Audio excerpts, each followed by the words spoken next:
Okay, so Brian, here we are in your house 2.0. It looks like the loft's all finished. Yep, all finished and it looks stunning. Okay, and tell me, how was the process? It took about 6 months, but it was worth doing it right. The finish is stunning. The workers were lovely. The building work is clearly done to a very high standard.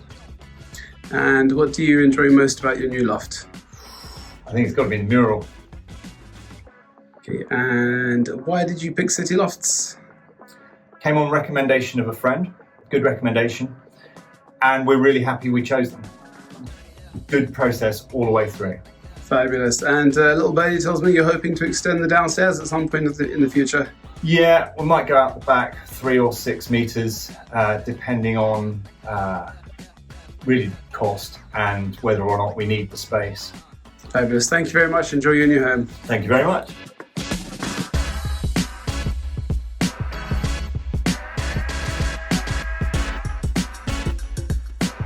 And from the builder's perspective, Golly, how was the job for you?